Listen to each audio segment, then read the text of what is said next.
Say yes to new beginnings. Yes. Say yes to new standards of excellence. Yes. Say yes to engaging reportage with a difference. Yes. Introducing Yes International Magazine.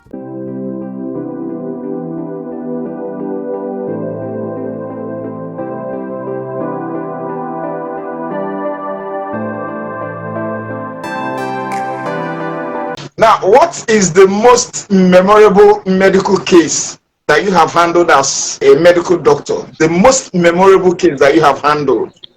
Well, the most memorable, that will draw me into Rotary again because I make it my Rotary's minute.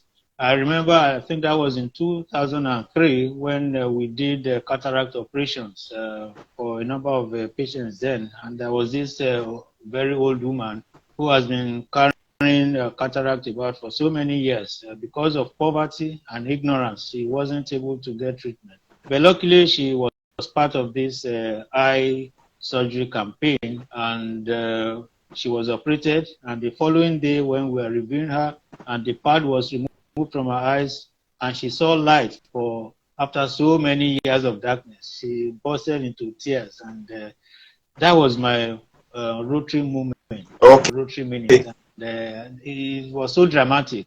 It's like going from darkness to light, and it brought joy to me too that we're able to do this for her. I like that. I like that. Now, I need you to now tell me the most memorable tragic incident that you have had. Maybe losing a patient or something. Can you remember anyone? The most memorable patient, that you lost or something? Well, in the course of the profession, yes, that is inevitable. Probably the most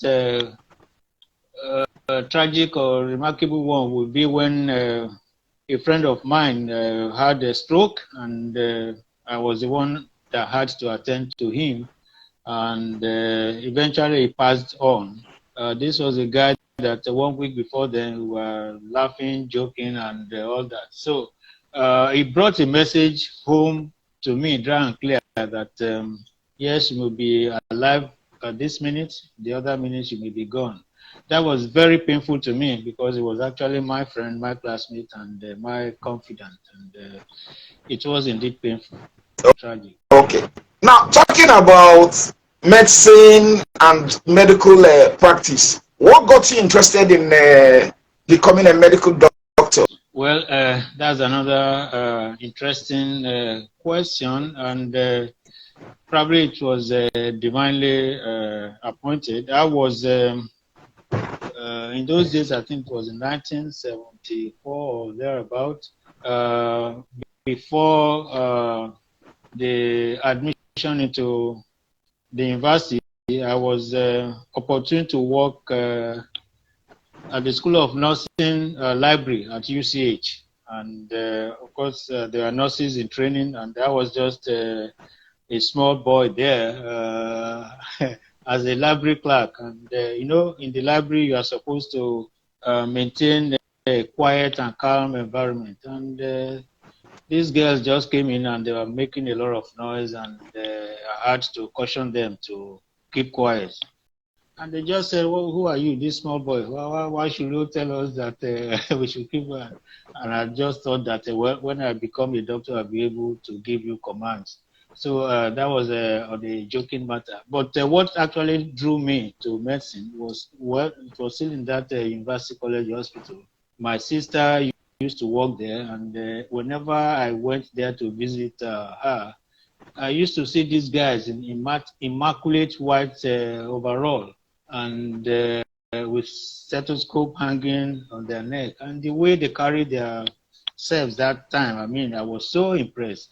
That was that was a time when medicine was medicine, and the doctors were given adequate honor.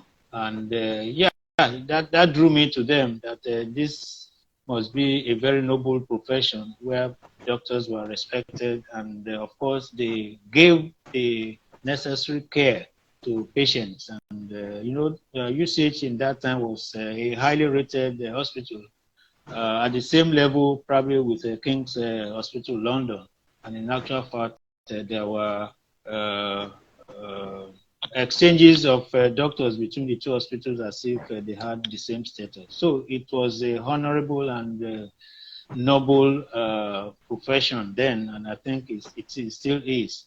But I really admired those doctors that I saw then, and it gave me that impression that yes, this is something to go out for.